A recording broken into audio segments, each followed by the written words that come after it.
funny thing about the word curry is that it isn't really Indian. Yes. In terms of meaning a dish that one might eat, it's not Indian. So basically, when the Portuguese arrived in South India in the 15th century, 16th century, they looked at what the people surrounding them were eating and they said, what's that? And somehow or other, they must have picked up some Malayalam, or I'm not sure what language. Nobody even really knows which of the Indian languages there. The word Karil or Kari or something like that. And there's a lot of dispute. I spent a lot of time on weird internet sites where people were chatting about where this comes from. There doesn't seem to be any consensus where this comes from or what the word originally meant. However, Kari or Karil was what the Portuguese termed as a generic term for anything that they sloppy, really, that Indians ate. And the British then,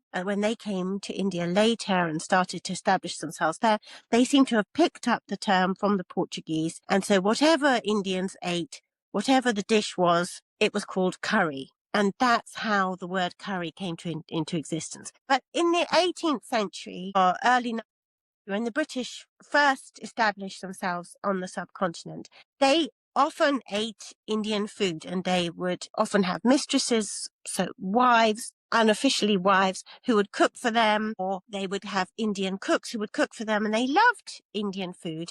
And so they would say, dinner isn't a good dinner unless it's got bowls of curry and rice all along the table. So they really loved the food. And Indian cooks then, over time, will have adapted the recipes to suit British taste. The British particularly like coriander and ginger as a flavour combination. Or they wouldn't make it so rich because they would, or so hot with chili. They were worried about their stomachs and so on. And over time, the recipes evolve to suit a British taste. And then also the British, when they went around, they looked at curry and they said, well, what's curry? And they said, it's fried onions. Then you put in the spices, you put in a spice mix, at which point the British then invent curry powder, because it's a shortcut. You just invent a spice mix and you shove that in, put in some stock, some chicken, and hey presto, you've got a curry. Yeah. Zach wrote a poem where he describes making it just like that.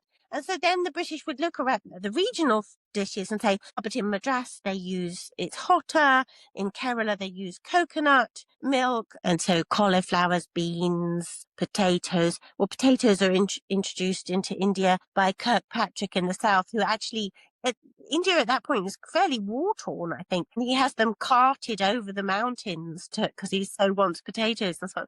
So, yes, the British introduced all these kind of vegetables, but the Indians didn't change the way they cooked. They just added ingredients to it.